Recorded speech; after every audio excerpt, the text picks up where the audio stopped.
Are these on? Oh yeah. Oh, they're actually my on. gosh. Oh, we started with Godzilla. Man, Yeah.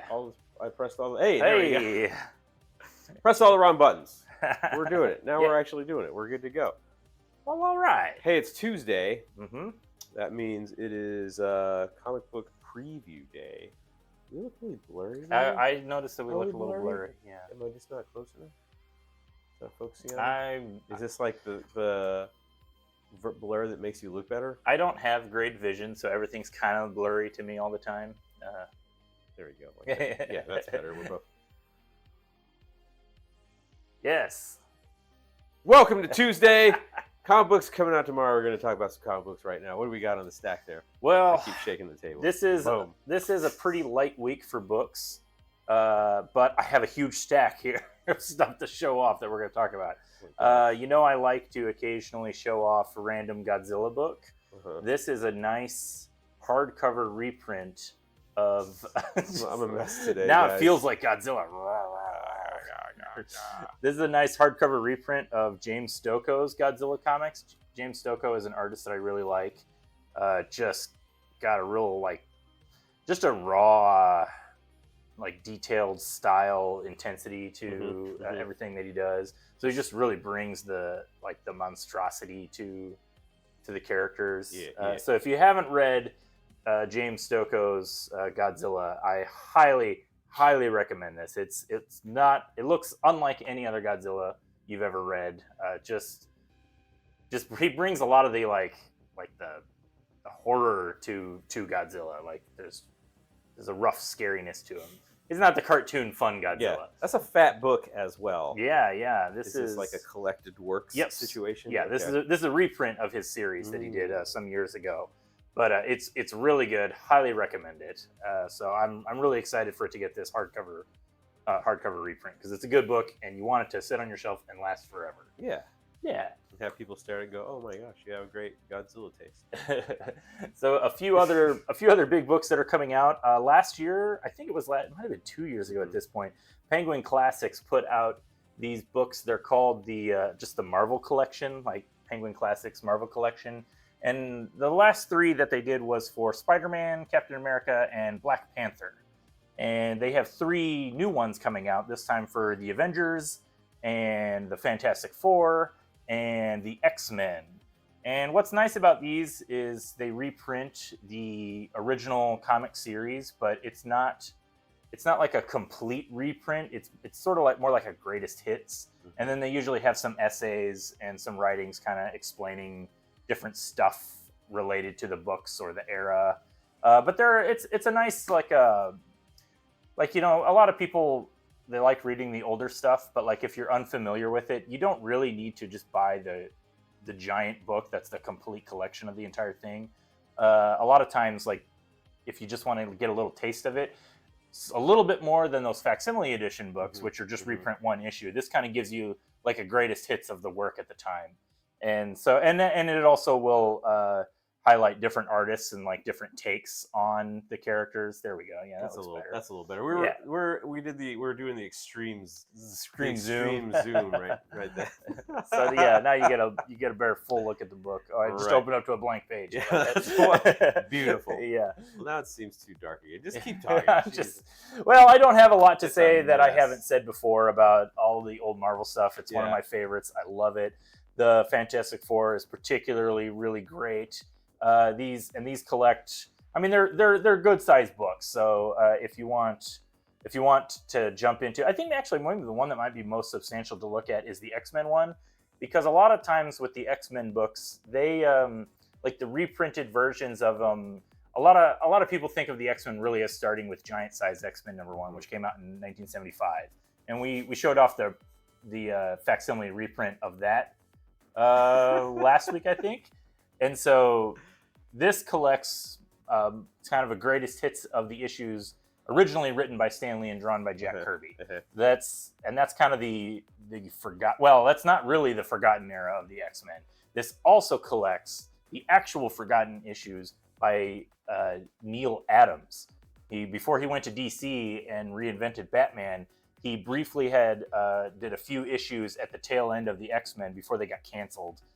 and went into reruns for like a year. But yeah, you can. So if you wanted to actually see X-Men like you've never seen them before, it's Neil Adams drawing the X-Men, and it's like the original team too. So you get to see. It's kind of weird seeing the older costume designs with Neil Adams. It's definitely a like you could tell he was like the new force in comic art. He was kind of changing the way comic books looked at the time, and so but this is before Chris Claremont came on and created and established a lot of the lore for the X-Men.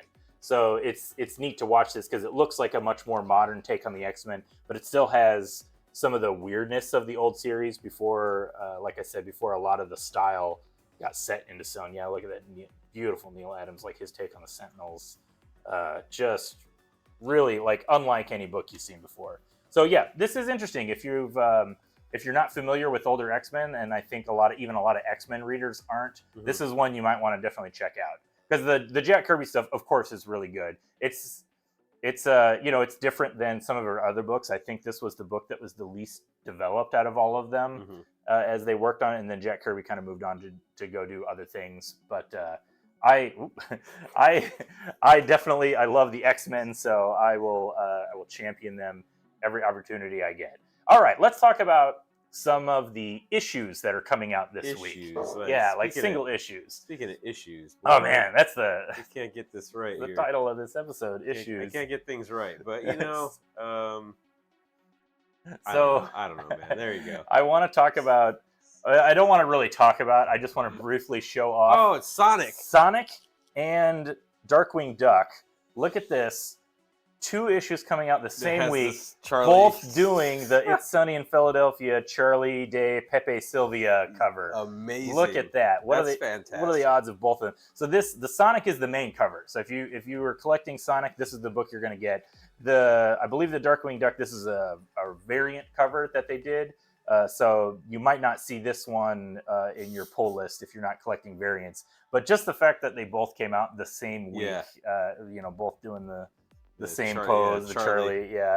I don't read either of the books. I used to watch Darkwing Duck. I hear people say that it's a good comic book series. So if you're a fan of the cartoon, you'll probably really enjoy the comic. But I mean, just look at that beautiful. I mean, that's funny. Yeah, that's great. One other thing, I'm always here to talk about the facsimiles. Facsimile. Yeah, this is Batman #1. Which is not the first appearance of Batman. That was in Detective Comics 27, I believe, in 1939. And Batman was so popular that a year later, they gave him his own title. So Batman was really one of the Batman and Superman were both like the characters that were their popularity exploded. So they appeared in multiple books. So like Superman was in Action Comics and Superman, and Batman was in Detective Comics and Batman. And this actually is the very first Joker story. Yeah, that's cool. So, and it's funny, it's interesting to read. I like the original Joker story because if you read it and you're familiar with the Batman movies, you will actually see how much of it really was taken for the Tim Burton Batman.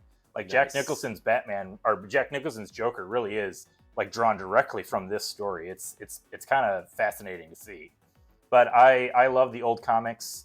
It's just, it's They're good. They're fun stuff. They're definitely a thing of their time, which I'm also just fascinated by the history of it. But yeah, this is if you like Batman and you haven't read the first appearance of Joker, definitely need to what's wrong with this. you? Yeah, what's wrong with you? Exactly. Call yourself a Batman fan? Haven't read the first appearance of Joker? It's the first Joker story, and it's kind of the template for all Joker stories. Like that's what's so fascinating. I think. But they're all the same. Well, not all the same. It's the template. What I mean to say is the character of the Joker in his very first appearance is like a fully formed character. Right. Like I was talking about the X-Men, how it was like it kind of developed over time to become what the X-Men that we know today. And a lot of that, like I said, was over a decade later in 1975. Whereas like Batman and the Joker, like the Joker in the very first story, it's the Joker that you recognize. Like if you read Batman comics from today or just watch the movies, cartoons, if you read this comic, you will immediately just recognize it's Joker as he's always been, which I think is really neat. That's wild. Yeah. They've always had a very good idea of what the Joker was about. Yes. So another few comics that are coming out this week that might be worth looking at. Well, by night. So first of all, it is the beginning of spooky season. I don't know when you start celebrating Halloween, Dan, but in my house, we start celebrating September 1st. Don't. That is a lie. I don't believe you.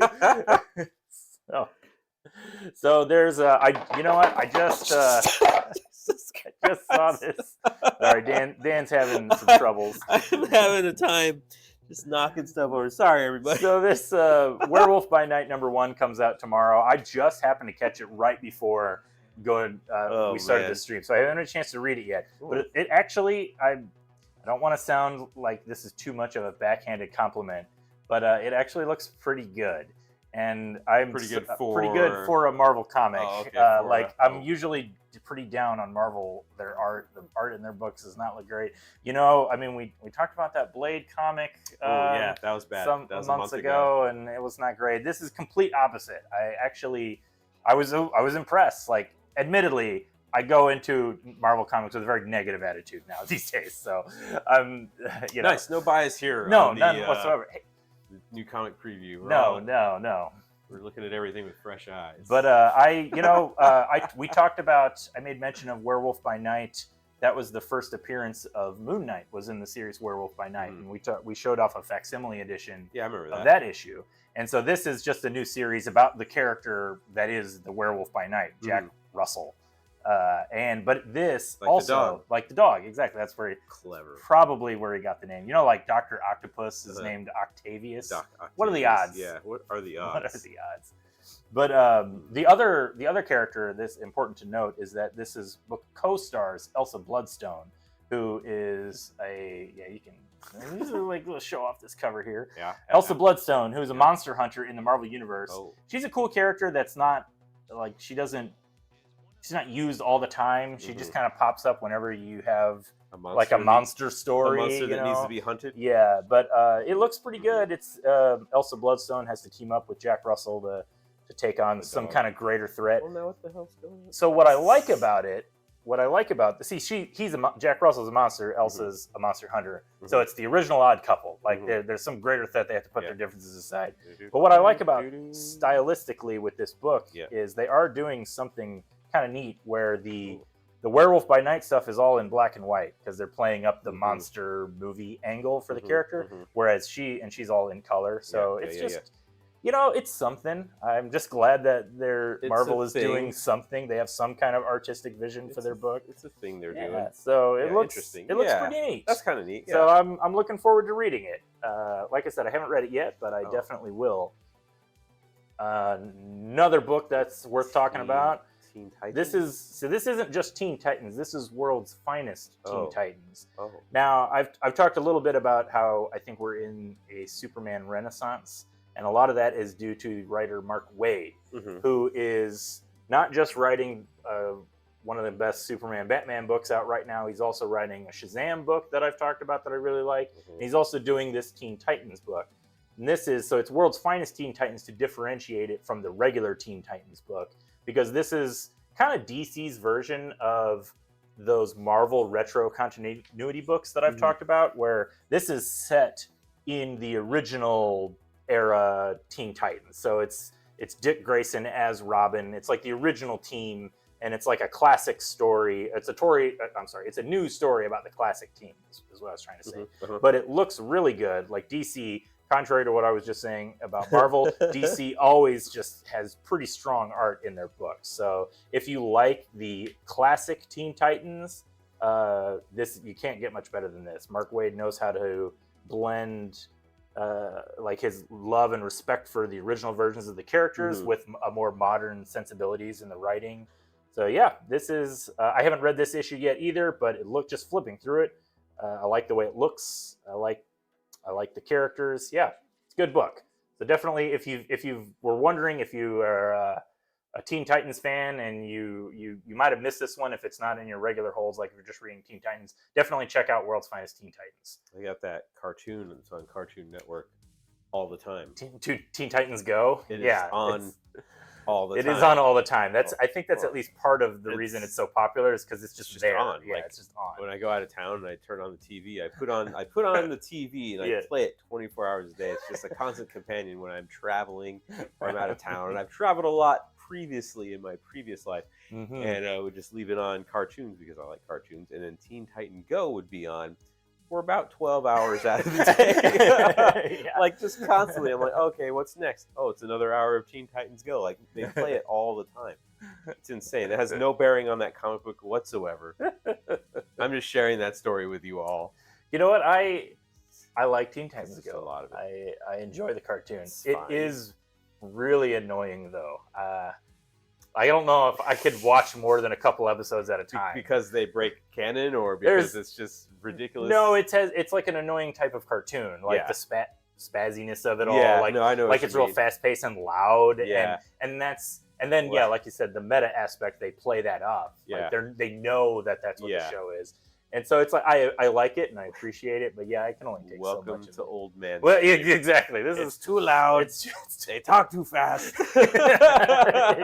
exactly. They're always flailing their arms about, and I don't appreciate it. You know what? The kids love it. But the kids love it. It's great. The kids love this one too. So the Creeper Show. I would not recommend Creep Show to the kids. The kids but love the Creeper Show. you know what though? The kids do love Creep Show. Yeah. Kids love spooky Halloween Everyone stuff. likes to be scared. This is classic horror. So have you seen the movie Creep Show? I have seen the Yeah, movies. so- Yeah, they've had a couple of movies, didn't they? Yeah, but I'm only going to acknowledge the first one. The first ever one. Yeah, the good one. But they did the Creep Show famously. Mhm. They did a comic book adaptation of the original Creep Show movie when that came out back Mhm. in 80 80-something. Yeah, 80 something. And then last year, I think it was, there's a new Creep Show anthology series that came out. And it came out last, around this time for spooky season.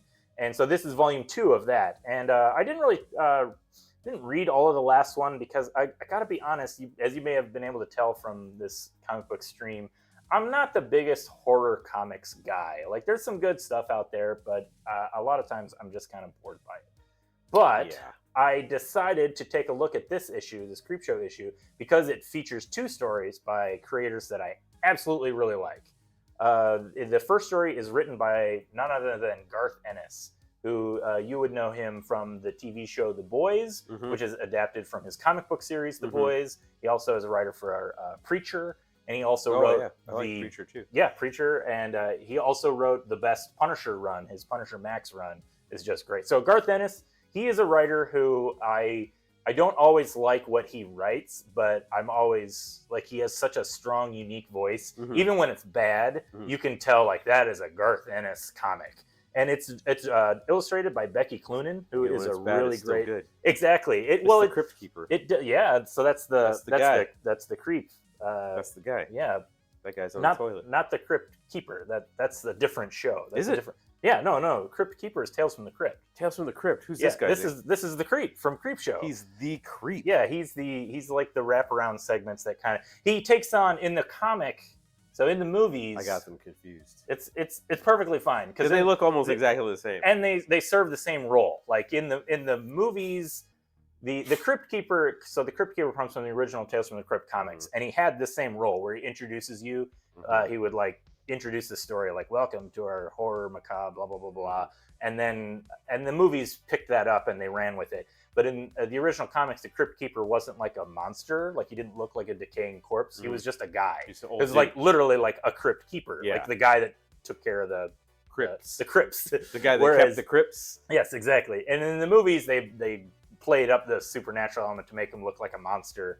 And when they did the movie Creep Show, which was very much playing on the Tales from the Crypt style, so the movie Creep Show was made before the movie Tales from the Crypt. Oh. So the Creep Show is really like jump started that whole thing. I Mm. think I'm not a total expert, but I think that's we're gonna look. We're gonna look. yeah, at yeah, it. yeah. We're gonna You make can sure you the can fact facts check are me on straight. that, but I'm pretty sure Creep Show came before Tales from the Crypt movie or TV series. Interesting. Okay. Because Creep Show was very much drawing off of those old EC comics, like Tales from the Crypt, and that's why they have the wraparound segments starring the character, which I think is just referred to as the creep. Mhm. And he doesn't talk; he just is like creepy looking. He's and then, creeping around. Yeah, he's creeping around. He's the exactly. creep, and he's doing creeping. Right, exactly. It's See, not just a clever name. It makes sense, really, if you think about it. But yeah, so this has just a short story by Garth Ennis and Becky Cloonan. He's creepy. It's kind of gross. There's a lot of harsh language and some scary imagery, and it goes to some really dark places. I don't want to spoil too much of it. I think it's just like an 8 or 10 page story. But you know, if you like Garth Ennis, there's some creepiness for you. Just some, Goodness. yeah. It's definitely good. The second story, written and drawn by Phil Hester, who is an artist that I really like. He's done so much stuff. I can't even begin to list it all. But it's just another great like creepy horror story. Like got some good visuals. I think what I liked about Creepshow the movie, because I really enjoyed the movie, is that it was like fun horror. Like it's like some like gory and gross and scary, but like they were trying to embrace the comic book feeling of like old comics, where it was lighthearted elements to it, like not jokey, but just like just kind of play up some of the corniness. Didn't take themselves so seriously. Yes, and these stories kind of play into that. I think for this anthology series. So I really enjoyed it. If you like Creepshow, you like horror comics, definitely check that one out. Get your creep on. Yeah. Creepshow it up. All right, I got two more books we're going to talk about. I don't know, are we going to even be able to? Is the camera going to pick this up? Yes. Yeah, Batman, Gargoyle of Gotham. The Batman. I have been hyping this one up just a little bit to all of my friends. This is a Black Label book, which is basically DC's prestige label for whenever a really talented creator just wants to do their own thing. Okay. That's separate from continuity. So this is a book. This is a Batman story. It's written and drawn by Rafael Grampa, who is, I think he is from Brazil, but he is an awesome artist. I love everything he's done. He did do a Batman book a few years ago with Frank Miller, one of the dark. It's like a standalone issue, but this book is really good. It's the type of Batman that I like, where it's real gritty. Batman is treated like an urban legend, like people aren't sure if they believe he exists. That's like, cool. And it's kind of in many ways you could kind of see it as almost like an Elseworlds version of Batman. There's not a specific time frame of like when it takes place. But so when I first picked it up and was flipping through it, there's like a new villain, like creepy serial killer villain that Batman's trying to stop. And there's ties to comic book characters, like the villain is modeling off of a comic book strip. So there's that. Interesting. So I like the kind of the layers of referencing like comics within comics. But there's, at first I thought it was just going to be, so like whenever you have a book that's written and drawn by an artist, a really good artist, but like a very unique and stylized artist, a lot of times what ends up happening is the story just is a bunch of cool stuff that's fun to draw. And it's a perfectly to give them a reason to draw. Yeah, and it's a perfectly good reason to do a story. Like that's why we love comics, because we love the art.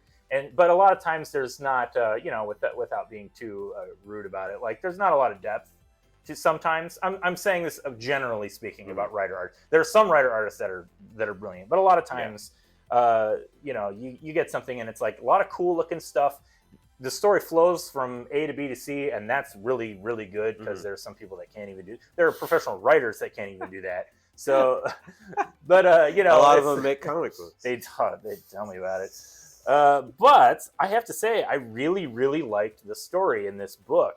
I thought it was just going to be a lot of cool panels of Batman fighting this new villain, but he really is leaning into the psychological damage of Bruce Wayne trying to be Batman.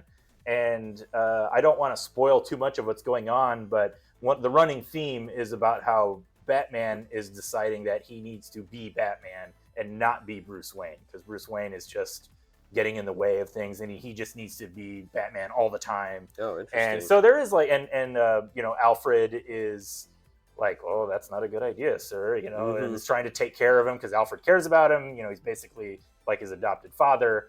So there's actually, I have to say, a lot more going on in this comic than I was initially expecting, and I was expecting to really like it. So Right. what I'm saying is, I really, really liked A it. surprising amount of depth was Yeah. delivered. And it's not. I mean, this is all stuff that's been played around with in Batman before. Yeah. These are not necessarily new mind-blowing ideas, Yeah. but they're presented in such a perfect package. Like Yeah. Grandpa's art is really great.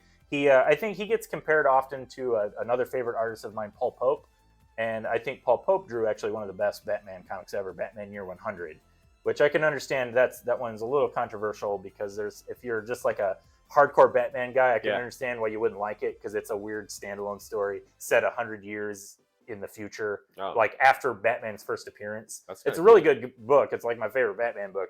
And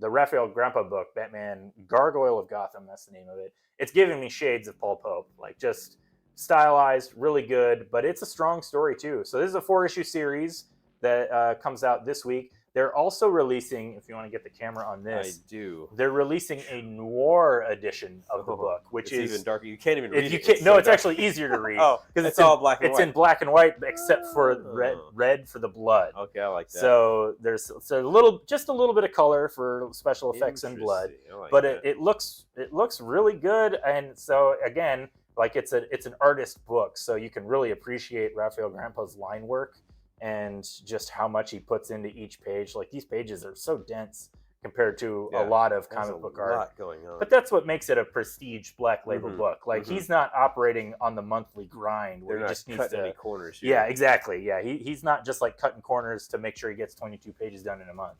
Like I'm sure this was something that he spent a lot of time on, and it's a really great looking book. I honestly, I have just a personal problem with buying multiple copies of the same book. I don't like buying variant covers. But you're going to buy this one. Well, I don't know. I'm torn. I don't know which one I want. You know you're going to. You don't need to. I don't need your help on this one, Dan. But you know you're gonna. Look at that. Look how cool that is. It's really good. That's awesome. It's a good book. So I highlight Batman fans. Like definitely jump on this. It actually is one of the best Batman books I've read in a long time. And there's like a million Batman books that come out all the time, and a lot of it is pretty good. But this really is just excellent Batman book. What if the noir edition, you just open it up and the pages were entirely black? It's just like pure. You can't even read. You can't see anything. Yeah. Like, oh man, what is this? Well, it's the noir edition, bro. That's like what you get. It's so dark. Yes. And it's so sinister. Can't even read it. So much ink on the it's page. It's just all ink. Premium. You know how much ink they spend to do that? It would be an expensive book. I don't know. This is why I don't make comic books. So we're going to talk about one more book today. This is not a book that comes out tomorrow. This book has been out for about a year. Yeah. Every week I always ask a coworker to pick out a book for me to read. Mm-hmm. This week I asked myself to pick out a book. Yeah, and I picked out this book. That's nice. I just wanted, I'm a considerate fella. I just wanted to highlight this book because it just recently won an award from the National Cartoonist Society. It's called the Reuben Award, named after cartoonist Rube Goldberg. Oh, yeah. So, Goldberg Machine. Yeah, I know Reuben the sandwich and Goldberg the wrestler. Yes, they're not related in any way. But so this is a book that you might not have noticed. I don't think Marvel did a lot of advertising for this when it came out, because this was technically not published by Marvel. It was published by Abrams Book, who they do publish some graphic novels, but a lot of times it's like art books and stuff. Yeah.